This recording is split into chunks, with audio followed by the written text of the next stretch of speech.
Hello everyone, welcome back to the Harshu DSC classes. ఈరోజు మనం ఈ వీడియోలో వచ్చేసి సైకాలజీకి సంబంధించినటువంటి ప్రాక్టీస్ బిట్స్ అయితే చూద్దామండి. సైకాలజీలో వచ్చేసి ఎవరైతే కొత్తగా ప్రిపేర్ అవుతున్నారో వాళ్ళు కంపల్సరీగా ఒకసారి ఓల్డ్ పేపర్స్ అయితే చెక్ చేయండి. ఎందుకంటే మీకు ఎలా క్వశ్చన్స్ ఇస్తున్నారు, ఏ టాపిక్స్ నుంచి క్వశ్చన్స్ ఇస్తున్నారు, వేటిని మనం కంపల్సరీగా చదవాలి, అలాగే ఎలా చదవాలి అనేటటువంటి అంశాలు కూడా తెలుస్తాయండి. ఎవరైతే ఫస్ట్ టైం టెట్ రాస్తూ ఉన్నారో సో వాళ్ళకు ఏం ప్రిపేర్ అవ్వాలి అనేసి కొంచెము ఆలోచన అనేది తక్కువగా ఉంటుంది కదా. సో వాళ్ళు ఏం చేస్తారంటే ఏం చదవాలో తెలియనప్పుడు ఫస్ట్ ఒక 2-3 ప్రీవియస్ పేపర్స్ అయితే చూడండి. దానివల్ల ఏంటంటే మీకు ఏ టాపిక్స్లో క్వశ్చన్స్ అడుగుతున్నారు అనేసి మీరు అర్థమవుతుంది. ఈజీగా కూడా చదువుకోవచ్చు అనమాట టాపిక్స్ అన్నీ. సో నెక్స్ట్ మనం చేసేటటువంటి ప్రాక్టీస్ బిట్స్లో వచ్చేసి మనల్ని ఎవరైతే ఫాలో అవుతూ ఉన్నారో వాళ్ళందరికీ తెలిసిందే అండి. నేను ప్రతి 4 ఆప్షన్స్ కూడా కంపల్సరీగా ఎక్స్ప్లెయిన్ చేస్తాను. కాబట్టి మీకు ఈ టైప్లో మనకు ఏ క్వశ్చన్ వచ్చినా అంటే ఈ టాపిక్లో ఏ క్వశ్చన్ ఇచ్చినా కూడా మీరు ఆన్సర్ చేసే విధంగా అయితే చెప్పడం అయితే జరుగుతుంది. వీడియో వచ్చేసి ఎండ్ వరకు చూడండి. అలాగే చాలా ప్రాక్టీస్ బిట్స్ మన ఛానల్లో అప్లోడ్ అవుతూ ఉన్నాయి. సో ఎవరైతే కొత్తగా చూస్తున్నారో మీకు నచ్చినట్లయితే తప్పకుండా లైక్ చేసి సబ్స్క్రైబ్ చేసుకొని ఫాలో అవ్వండి. నెక్స్ట్ ఫస్ట్ క్వశ్చన్ అయితే చూద్దామండి. సో ఫస్ట్ క్వశ్చన్ చూసిన వాళ్ళు ఎప్పుడు ఇదే క్వశ్చన్ అని అనకండి, ఎందుకంటే ఈ క్వశ్చన్ మనల్ని ప్రతి ఒక్క సెట్లో అడిగారండి. దీనికి సంబంధించినటువంటిది ప్రతి ఒక్క సెట్లో కంపల్సరీ క్వశ్చన్ ఉందండి. కాబట్టి మనకు ఈరోజు ఇదే క్వశ్చన్ వచ్చింది. సో ఇది మనకు వేరే పేపర్ అండి. ఫస్ట్ క్వశ్చన్ చూద్దాం. తల్లిదండ్రులు పిల్లలకు తగిన స్వయం ప్రతిపత్తిని ఇచ్చే పెంపక శైలి ఏది అనేసి అడుగుతున్నారండి. ఆప్షన్స్ ఫస్ట్ది సాధికారతత్వ, ఆప్షన్ 2 అంగీకారతత్వ, ఆప్షన్ 3 నిరంకుశతత్వ, ఆప్షన్ 4 జోక్యరహిత అనేసి ఇచ్చారండి. తల్లిదండ్రులు పిల్లలకు తగిన స్వయం ప్రతిపత్తిని ఇచ్చే పెంపక శైలి ఏది అంటే సాధికారత్వం అండి. సాధికారత్వంలో వచ్చేసి తల్లిదండ్రులు ఏం చేస్తారంటే పిల్లలకి కొన్ని రిస్ట్రిక్షన్స్ ఉన్నప్పటికీ వాళ్ళ దగ్గరే ఉండి వాళ్ళకు కావాల్సినటువంటి ఇన్ఫర్మేషన్ అందించడం కానీ వాళ్ళకు కావాల్సినటువంటి సహాయం అందజేయడంలో తల్లిదండ్రులు ఉంటారండి. నెక్స్ట్ అంగీకారత్వం అంటే పిల్లలు ఏదైతే అడుగుతారో దాన్ని వీళ్ళు ఒప్పుకుంటారు. ఒప్పుకున్నప్పటికీ కొన్ని రిస్ట్రిక్షన్స్ అంటే ఒప్పుకున్న విషయంలో ఇది చేయకూడదు, అది మాత్రమే చేయాలి అనేటటువంటి స్వభావము అంగీకారతత్వంలో ఉంటుంది.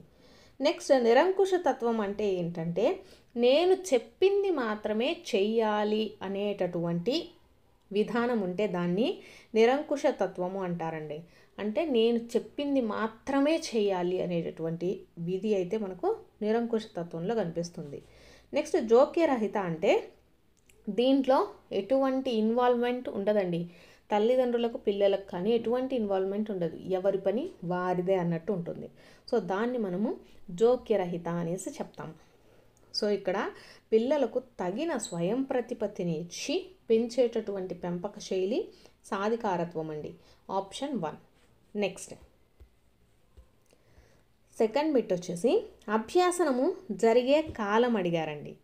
ఆప్షన్స్ ఫస్ట్ది 1 నుండి 25 సంవత్సరాల వరకు, ఆప్షన్ 2 గర్భధారణ నుండి చనిపోయే వరకు, ఆప్షన్ 3 పుట్టినప్పటి నుండి చనిపోయే వరకు, ఆప్షన్ 4 3 నుండి 18 సంవత్సరాల వరకు అనేసి వచ్చారండి. సో మనకు అభ్యాసన అనేది మనం పుట్టినప్పటి నుంచి చనిపోయేంత వరకు జరుగుతుందండి. So option 3 is the right answer. అభ్యాసన మనము పుట్టినప్పటి నుంచి చనిపోయేంత వరకు ప్రతిరోజు కూడా ఏదో ఒకటి నేర్చుకుంటూనే ఉంటామండి. నెక్స్ట్ బెదిరించడము అనేది ఏది అనేసి ఇచ్చారు. ఆప్షన్స్ ఫస్ట్ది మానసిక పీడనము, ఆప్షన్ 2 భౌతిక పీడనము, ఆప్షన్ 3 లైంగిక పీడనము, ఆప్షన్ 4 ఆర్థిక పీడనము అనేసి ఇచ్చారండి. సో మనకు బెదిరించడం అనేది ఏమవుతుందంటే మానసిక పీడనం అవుతుంది. మానసికంగా మనల్ని కుంగదీసినట్లు మనల్ని బెదిరిస్తూ ఉంటే మనకు భయము, ఆందోళన ఇవన్నీ కలుగుతాయి కదా. సో దీన్ని ఏమంటాము మానసిక పీడనం అనేసి చెప్తాము. నెక్స్ట్ క్రింది వానిలో స్వీయ వనరులు ఏవి అనేసి ఇచ్చారండి. ఆప్షన్స్ ఫస్ట్ది నివాస ప్రాంతము మరియు ఆర్థిక స్థాయి, ఆప్షన్ 2 ప్రకృతి మరియు వార్తాపత్రికలు, ఆప్షన్ 3 కంప్యూటర్ మరియు ఇంటర్నెట్, ఆప్షన్ 4 ప్రజ్ఞ మరియు ఆలోచన అనేసి ఇచ్చారండి. మన యొక్క స్వీయ వనరులు ఏవి? మన యొక్క ప్రజ్ఞ, మన యొక్క ఆలోచన అనేటి స్వీయ వనరులండి. ఇవన్నీ కూడా మనకు భౌతిక వనరులు అవుతాయి. కంప్యూటర్ కానీ ఇంటర్నెట్ ఇవన్నీ కూడా మన స్వీయ వనరులు. అంటే మన స్వీయ అంటే మన సొంతంగా మన ఆలోచనలు కానీ మన సామర్థ్యాలు కానీ ఇవన్నీ మాత్రం మనకు స్వీయ వనరుల కింద వస్తాయండి. ఈ కంప్యూటర్, ఇంటర్నెట్, పత్రికలు, వార్తాపత్రికలు ఇవన్నీ కూడా మనకు ఎక్స్టర్నల్ రిసోర్సెస్ అన్నమాట. నెక్స్ట్, మధ్యాహ్న భోజన పథకం అమలు పరచడానికి గల కారణం ఏది అనేసి ఇచ్చారండి. ఆప్షన్స్, ఫస్ట్ది పిల్లల సాంఘిక అవసరాలను తీర్చడం. ఆప్షన్ 2 పిల్లల ప్రాథమిక అవసరాలను తీర్చడం. ఆప్షన్ 3 పిల్లల ద్వితీయ అవసరాలను తీర్చడం. ఆప్షన్ 4 పిల్లల మానసిక అవసరాలను తీర్చడం అనేసి ఇచ్చారండి. సో ఇక్కడ మధ్యాహ్న భోజన పథకం అంటే వాళ్ళకు కొంచెం తిండి పెట్టడం వల్ల ఏమవుతుంది, వాళ్ళ యొక్క ప్రాథమిక అవసరాలను తీర్చినట్టు అవుతుందన్నమాట. So option 2 is the right answer అండి. నెక్స్ట్ క్వశ్చన్, వస్తు స్థిరత్వ భావన ఏర్పడే దశ ఏది అనేసి ఇచ్చారు. ఆప్షన్స్, ఫస్ట్ది పూర్వ ప్రచాలక దశ. ఆప్షన్ 2 ఇంద్రియ చాలక దశ. ఆప్షన్ 3 మూర్త ప్రచాలక దశ. ఆప్షన్ 4 అమూర్త ప్రచాలక దశ అనేసి ఇచ్చారు. సో మనకు వస్తు స్థిరత్వ భావన అనేది ఎప్పుడు ఏర్పడుతుందండి? మనలో ఇంద్రియ చాలక దశలో ఏర్పడుతుంది. ఇంద్రియ చాలక దశలో వస్తు స్థిరత్వ భావన అనేది ఏర్పడుతుంది. అదే పూర్వ ప్రచాలక దశలో చూసుకున్నట్లయితే మనకు సర్వాత్మకవాదము, అహంకేంద్రవాదము, పదిలపరుచుకునే భావన, విపర్యాత్మక భావనాలోపము ఇవన్నీ ఉన్నాయి కదా. ఇవన్నీ కూడా మనకు పూర్వ ప్రచాలక దశలో ఉంటాయి. పూర్వ ప్రచాలక దశలో మనకు దాదాపు 4 ఉంటాయండి. సర్వాత్మకవాదము, అహంకేంద్రవాదము, పదిలపరుచుకునే భావన, విపర్యాత్మక భావనాలోపము ఇవన్నీ మనకు పూర్వ ప్రచాలక దశలో కనిపిస్తాయి. ఇంద్రియ చాలక దశలో మనకు వస్తు స్థిరత్వ భావన, అంతరదృష్టి ఇవన్నీ కూడా మనకు ఇంద్రియ చాలక దశలోనే కనిపిస్తాయండి. So option 2 is the right answer. Next bit, ఆంధ్రప్రదేశ్లో విద్యా కార్యక్రమము LIP అనగా ఏంటి అనేసి ఇచ్చారండి. సో LIP అంటే ఏంటండి? లెర్నింగ్ ఇంప్రూవ్మెంట్ ప్రోగ్రామ్, అంటే అభ్యాసన అభివృద్ధి కార్యక్రమం అండి. లెర్నింగ్ ఇంప్రూవ్మెంట్ ప్రోగ్రామ్, అభ్యాసన అభివృద్ధి కార్యక్రమము. Option 2 is the right answer. Next bit, క్రింది వాణిలో అనువంశికంగా ప్రాప్తించి శిక్షణ ద్వారా అభివృద్ధి చెందేవి ఏవి అనేసి ఇచ్చారు. ఆప్షన్స్, ఫస్ట్ది వైఖరులు. ఆప్షన్ 2 లక్షణాంశాలు. ఆప్షన్ 3 సహజ సామర్థ్యాలు. ఆప్షన్ 4 అలవాట్లు అనేసి ఇచ్చారండి. సో ఏవి అంటే మనకు సహజ సామర్థ్యాలు అనేటివి అనువంశికంగా ప్రాప్తిస్తాయండి. సో వాటిని బెటర్గా ఇంప్రూవ్ చేసుకుంటే, అంటే శిక్షణను మనకు చేసుకున్నట్లయితే అభివృద్ధి అనేది చెందుతాయన్నమాట. సో ఏంటివి అవి? అనువంశికంగా ప్రాప్తించి శిక్షణ ద్వారా అభివృద్ధి చెందేవి ఏంటివి? సహజ సామర్థ్యాలు. Option 3 is the right answer అండి. మనకు అలవాట్లు అనుకునేవి మనకు అభివృద్ధి చెందవు. అలాగే లక్షణాంశాలు కానీ వైఖరులు ఇవన్నీ కూడా శిక్షణ ద్వారా కానీ అనువంశికంగా కానీ ప్రాప్తించేటి కాదండి. నెక్స్ట్, పిల్లలలో భావనోద్భావమును సులభతరం చేయడానికి ఉపాధ్యాయుడు అనేసి వచ్చారు. ఆప్షన్స్, ఫస్ట్ది బట్టి స్మృతిని ప్రోత్సహించాలి. ఆప్షన్ 2 ప్రత్యక్ష అనుభవాలకు ప్రాధాన్యతనివ్వాలి. ఆప్షన్ 3 ఉపన్యాస బోధనా పద్ధతిపైన మాత్రమే ఆధారపడాలి. చర్చలలో ఉదాహరణలు ఉపయోగించరాదు అనేసి ఇచ్చారండి.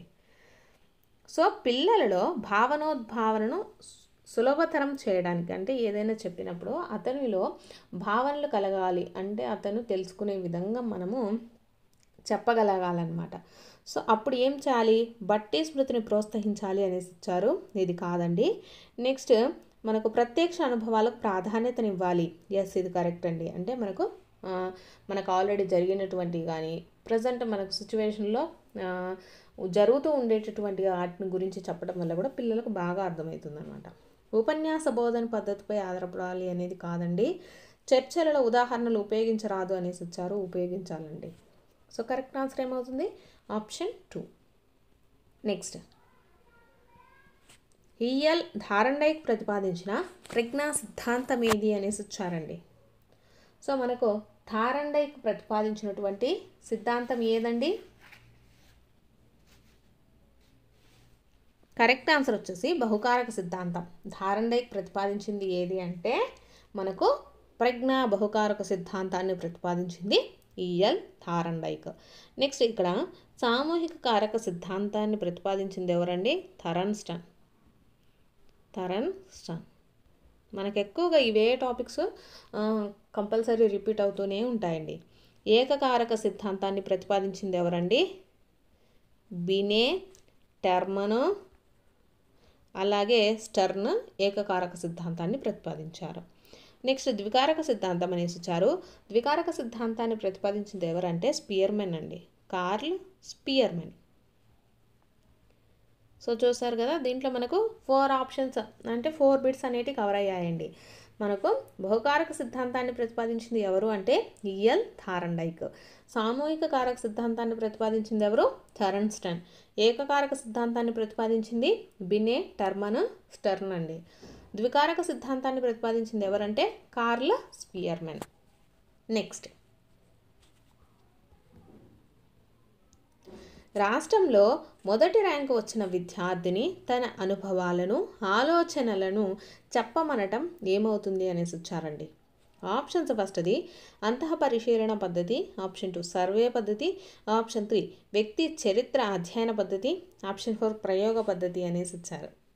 సో కరెక్ట్ ఆన్సర్ ఏమవుతుందండి? అంతః పరిశీలన పద్ధతి. అంటే అతని యొక్క హావభావాలను కానీ అతని యొక్క ఆలోచనలు కానీ చెప్పమని అడుగుతున్నారు కాబట్టి సో అదేమవుతుంది? అంతః పరిశీలన పద్ధతి అవుతుంది. Option 1 is the right answer. Next, ICT means అని అడిగారండి. ఐసిటి అంటే మీనింగ్ ఏంటి అని అడుగుతున్నారు. సో ఐసిటి అంటే ఏంటండి? Information communication technology. ఐసిటి అంటే information and communication technology. Option 4 is the right answer. Next, మనం చేసే పనులను సమర్థించి చెప్పుకునే రక్షక తంత్రం ఏది అనేసి వచ్చారండి.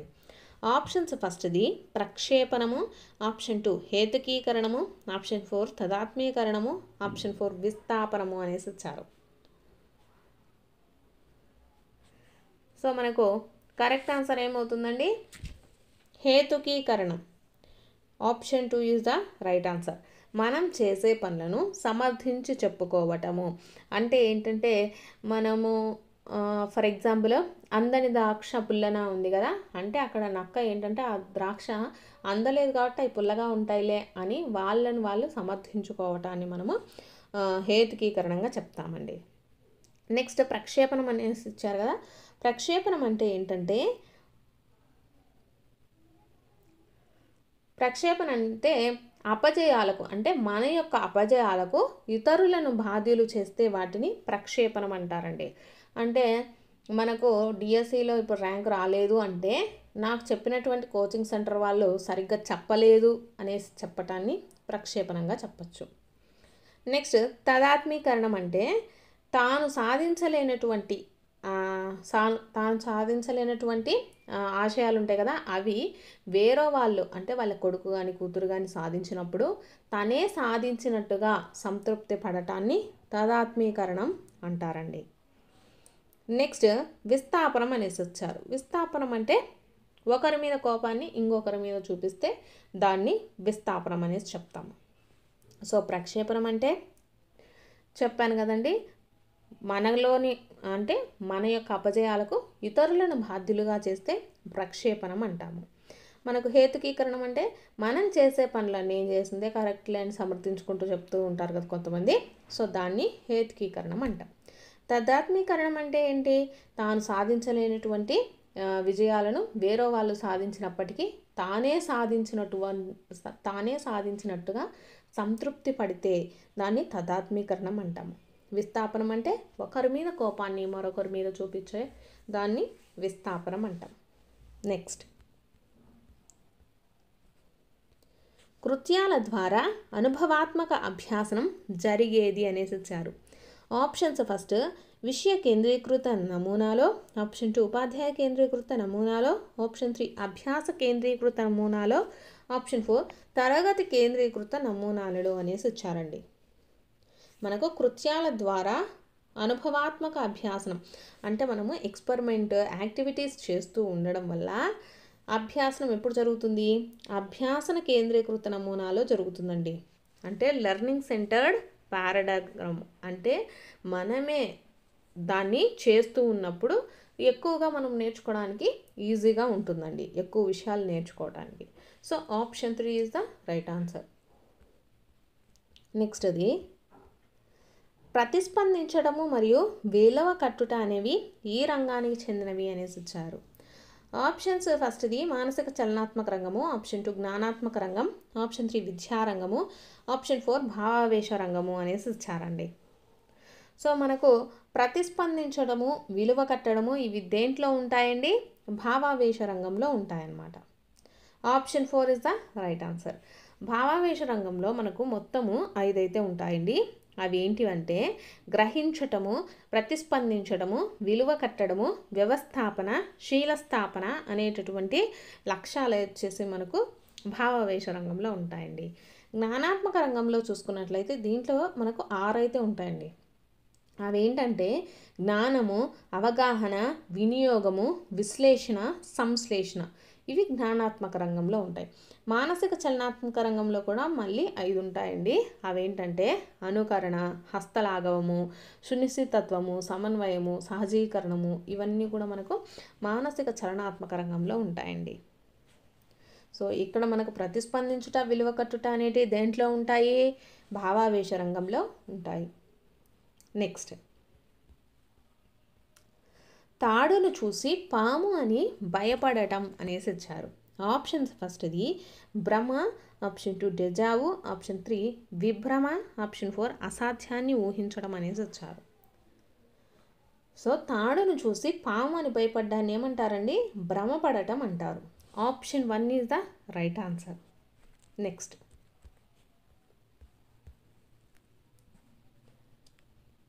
పాఠశాల దశలోని పిల్లలు ఎదుర్కొనే సాంఘిక క్లిష్ట పరిస్థితి ఏది అనేసి ఇచ్చారండి. ఇక్కడ ఆప్షన్స్ మనకు స్వయం ప్రతిపత్తి అలాగే సందేహము అనేసి ఇచ్చారు. స్వయం ప్రతిపత్తి, సందేహము ఇవి మనకు ఏ దశలో కనిపిస్తాయండి? ఉత్తర శైశవ దశలో కనిపిస్తాయి. ఇవి ఉత్తర శైశవ దశలో కనిపిస్తాయండి. నెక్స్ట్ చొరవ చూపడము, తప్పు చేశాను అనేటటువంటి భావన వచ్చేసి మనకు క్రీడా దశలో కనిపిస్తుంది. క్రీడా దశ. నెక్స్ట్ శ్రమించడము, నూన్యత అనేది మనకు పాఠశాల దశలో కనిపిస్తుందండి. పాఠశాల దశలో ఏం కనిపిస్తుంది? శ్రమించడము, నూన్యత. పాత్ర గుర్తింపు, పాత్ర సందిగ్ధత ఇవి వచ్చేసి మనకు ఎప్పుడండి?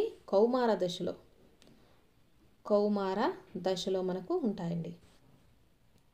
ఇవి ఎరిక్సన్ దశలకు సంబంధించండి. స్వయం ప్రతిపత్తి, సందేహం వచ్చేసి మనకు ఉత్తర శైశవ దశలో ఉంటుందండి. అదే చొరవ చూపడము, తప్పు చేశాననే భావన క్రీడా దశలో ఉంటుంది. పాత్ర గుర్తింపు, పాత్ర సందిగ్ధత దేంట్లో ఉంటుందంటే కౌమార దశలో ఉంటుంది. శ్రమించడము, నూన్యత అనేవి మనకు పాఠశాల దశలో పిల్లలు ఎదుర్కొనే సాంఘిక క్లిష్ట పరిస్థితి. Option 3 is the right answer అండి. నెక్స్ట్ వైగోట్స్కి అభ్యాసన సిద్ధాంతాన్ని ఇలా కూడా అంటారు అనేసి ఇచ్చారండి. ఆప్షన్స్ ఫస్ట్ది సంజ్ఞానాత్మక అభ్యాసన సిద్ధాంతము, అంతర్దృష్టి అభ్యాసన సిద్ధాంతము, పరిశీలన అభ్యాసన సిద్ధాంతము, నిర్మాణాత్మక అభ్యాసన సిద్ధాంతం అనేసి ఇచ్చారండి. సో మనకు వైగోట్స్కి అభ్యాసన సిద్ధాంతాన్ని నిర్మాణాత్మక అభ్యాసన సిద్ధాంతం అంటామండి. సో దీంట్లోనే పియాజే సంజ్ఞానాత్మక సిద్ధాంతాన్ని కూడా నిర్మాణాత్మక సిద్ధాంతంగా చెప్తాం. వైగోట్స్కి అభ్యాసన సిద్ధాంతాన్ని అలాగే పియాజే సంజ్ఞానాత్మక సిద్ధాంతం కూడా ఉంది కదా. సో ఈ రెండు కూడా మనకు నిర్మాణాత్మక అభ్యాసన సిద్ధాంతం కింద చెప్తామండి. Option 4 is the right answer. Next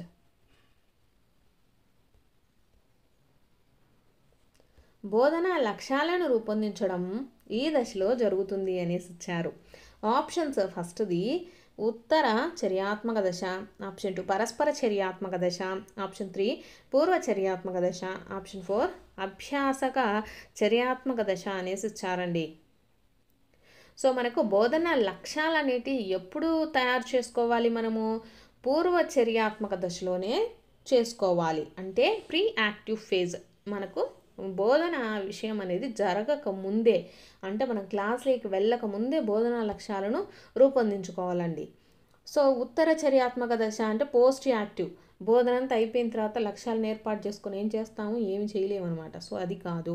పరస్పర చర్యాత్మక దశ అంటే ఇంటరాక్టివ్ ఫేజ్, అంటే బోధన జరిగేటప్పుడు మనం లక్ష్యాలను రూపొందించుకోలేమండి.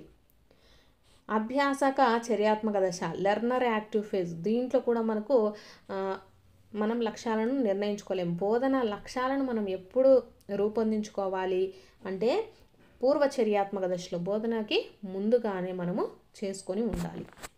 Option 3 is the right answer. Next, type రైటింగ్లో బాగా ప్రావీణ్యం కలిగిన వ్యక్తి కంప్యూటర్పై డిటిపి పనిచేసేటప్పుడు జరిగే అభ్యాసన బదలాయింపు ఏది అనేసి ఇచ్చారండి. ఆప్షన్ 1 ప్రతికూల బదలాయింపు, అంటే మనకు నెగిటివ్ బదలాయింపు అని. ఆప్షన్ 2 అనుకూల బదలాయింపు, అంటే పాజిటివ్ అండి. ఆప్షన్ 3 శూన్య బదలాయింపు, అంటే జీరో బదలాయింపు, ఏ బదలాయింపు జరగదు అని అర్థం. ఆప్షన్ 4 ద్విపార్ష బదలాయింపు, అంటే కుడి చెయ్యి కుడి కాలు, దాన్ని మనము ద్విపార్ష బదలాయింపు అనేసి చెప్తామండి. సో ఇక్కడ ఏం జరిగింది, టైప్ రైటింగ్లో కూడా మనకు ఏం చేయాలి, టైప్ చేయాల్సి ఉంటుందన్నమాట. అలాగే కంప్యూటర్లో కూడా టైప్ చేయాలి. సో ఏమవుతుంది, ఇక్కడ మనకు ఉండేటటువంటి అనుభవం కంప్యూటర్ దగ్గర యూజ్ అయ్యింది. సో ఏ బదలాయింపు అవుతుందండి, అనుకూల బదలాయింపు అవుతుంది. Option 2 is the right answer. Next, Skinner ప్రకారము పిల్లలు భాషను వీటి ద్వారా నేర్చుకుంటారు. ఆప్షన్స్ ఫస్ట్ది అనుకరణ పునర్భరణము, ఆప్షన్ 2 పరిశీలన అనుకరణ, ఆప్షన్ 3 అంతర్గత సామర్థ్యము, ఆప్షన్ 4 పరిశీలన పునర్భరణము అనేసి ఇచ్చారండి. సో మనకు స్కిన్నర్కి సంబంధించి పిల్లలు వచ్చేసి ఎలా నేర్చుకుంటారండి, అనుకరణ అలాగే పునర్భరణం ద్వారా భాషను నేర్చుకుంటారు అనేసి ఇతని యొక్క అభిప్రాయం. Option 1 is the right answer. Traffic సిగ్నల్స్కు డ్రైవర్లు ప్రతిస్పందించే విధానము ఈ నియమానికి ఉదాహరణ అనేసి ఇచ్చారండి. ఆప్షన్స్ ఫస్ట్ది సామాన్యీకరణ నియమము, ఆప్షన్ 2 విరమణ నియమము, ఆప్షన్ 3 ఫలిత నియమము, ఆప్షన్ 4 విచక్షణ నియమము అనేసి ఇచ్చారు. సో ఇది ఏ విధానానికి సంబంధించిందండి, విచక్షణ నియమం అండి. రెడ్ లైట్ పడితే ఆగడము, అలాగే జీబ్రా క్రాసింగ్స్ ఉన్న దగ్గర మనము నడవాలి, అలాగే రోడ్డుకు కుడి వైపున నడవాలి, ఎడమ వైపున నడవాలి, లేకపోతే ఆగాలి అనేటటువంటివి ఇవన్నీ కూడా మనకు దేనికి సంబంధించినవి, విచక్షణ నియమాలకు సంబంధించిందండి. Law of discrimination. Option 4 is the right answer. Next,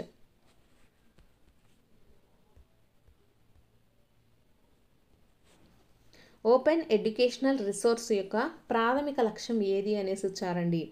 options ఫస్ట్ది విద్యా సంస్థల కోసం డబ్బు సమీకరించడము, ఆప్షన్ 2 విద్యలో ప్రత్యేకతను ప్రోత్సహించడము, ఆప్షన్ 3 అభ్యాసన వనరులను పరిమితము చేయడము, ఆప్షన్ 4 ఉచిత మరియు అందుబాటులో ఉండే అభ్యాసన సామగ్రిని అందించడము అనేసి ఇచ్చారండి.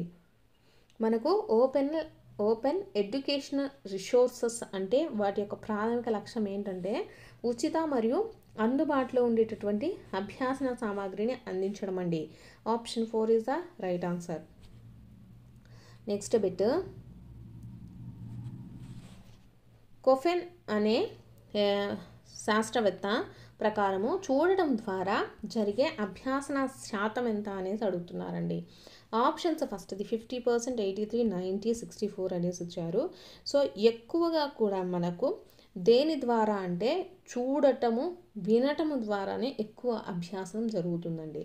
సో ఈ శాస్త్రవేత్త ప్రకారం వచ్చేసి 83% దాదాపు చూడటం ద్వారానే అభ్యాసం జరుగుతుంది అనేసి చెప్పడం జరిగిందనమాట.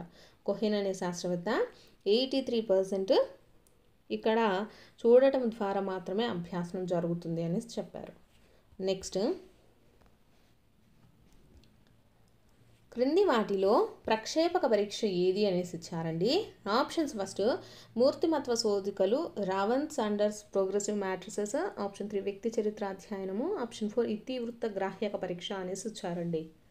సో ప్రక్షేపక పరీక్షలు అంటే ఇవి మూర్తిమత్వాన్ని అంచనా వేయటానికి యూజ్ చేస్తారు. కాకపోతే ఇవేంటంటే అస్పష్టమైన ఉద్దీపనలు కండి, అంటే అస్పష్టమైనటువంటి ఉద్దీపనలు అంటే చదువు రాని వాళ్ళ కోసం కానీ, మెంటల్గా డిస్టర్బ్ అయిన వాళ్ళు ఉంటారు కదా, మెంటల్గా కండిషన్ ఉన్న వాళ్ళకి కానీ, చిన్నపిల్లలకు కానీ మనకు ఇలాంటి అస్పష్టమైన ఉద్దీపనల ద్వారా వారి యొక్క మూర్తిమత్వ అంచనలను మనం వేయచ్చండి. సో ఇక్కడ ఈ మూర్తిమత్వ పరీక్షకు సంబంధించింది ఏంటి, ఇతివృత్త గ్రాహ్యక పరీక్ష అండి, అంటే చిల్డ్రన్ అప్పర్ సెషన్ టెస్ట్ అనమాట. ఇది వచ్చేసి మనకు అస్పష్టమైన ఉద్దీపనకు సంబంధించింది. ఈ మూర్తిమత్వ శోధికలు కానీ, రాన్స్ అండ్ ప్రోగ్రెసివ్ మ్యాట్రిసెస్ కానీ, వ్యక్తి చరిత్ర అధ్యయనం ఇవన్నీ కూడా మనకు అప్రక్షేపక పద్ధతులకు సంబంధించినవి. అంటే ఇవి వచ్చేసి మనకు నిర్ధారణ మాపల ద్వారా చూస్తారు, అంటే ఎస్ఆర్ టైప్ క్వశ్చన్స్ కానీ ఇవన్నీ కూడా దీని కిందికి వస్తాయండి. ఇక్కడ ప్రక్షేపక పరీక్షలు అంటే మనకు చదువు రాని వాళ్ళ కోసం కానీ, చిన్నపిల్లల కోసం కానీ యూజ్ చేయడం జరుగుతుంది. అస్పష్టమైన ఉద్దీపనల ద్వారా మూర్తిమత్వాన్ని అంచనా వేస్తారు ప్రక్షేపక పరీక్షల ద్వారా. సో దీనికి ఎగ్జాంపుల్ వచ్చేసి ఇతివృత్త గ్రాహ్యక పరీక్ష. దీన్ని ఏమంటాము, చిల్డ్రన్ అప్పర్ సెషన్ ఎగ్జామ్ అనేసి చెప్తామండి. నెక్స్ట్, వీరిని విద్య నేర్పగల మానసిక వికలాంగులుగా పరిగణిస్తారు. ఆప్షన్స్ ఫస్ట్ది మిత బుద్ధిమాంద్యులు, ఆప్షన్ 2 స్వల్ప బుద్ధిమాంద్యులు, ఆప్షన్ 3 తీవ్ర బుద్ధిమాంద్యులు, ఆప్షన్ 4 సంపూర్ణ బుద్ధిమాంద్యులు అనేసి ఇచ్చారండి. దీంట్లో స్వల్ప బుద్ధిమాంద్యులను వచ్చేసి విద్య నేర్పగల మానసిక వికలాంగులుగా పరిగణిస్తారండి, స్వల్ప బుద్ధిమాంద్యులను. Option 2 is the right answer. Next అది కార్యక్రమయుత అభ్యాసనం ఈ సిద్ధాంత ఫలితము అనేసి ఇచ్చారండి. ఆప్షన్స్ శాస్త్రీయ నిబంధనము, కార్యసాధక నిబంధనము, యత్నదోష అభ్యాసనము, అంతర్దృష్టి అభ్యాసనము అనేసి ఇవ్వడం జరిగింది. సో దీంట్లో మనకు కార్యక్రమయుత అభ్యాసన సిద్ధాంతం అండి. కార్యక్రమయుత అభ్యాసన సిద్ధాంతం అంటే ఏంటి, యాంత్రిక నిబంధనము లేదా కార్యసాధక నిబంధనము అనేసి కూడా చెప్తాము. So option 2 is the right answer అండి. కార్యక్రమయుత అభ్యాసనాన్ని కార్యసాధక నిబంధన సిద్ధాంతం అని కూడా పిలుస్తారండి. Option 2 is the right answer. Next,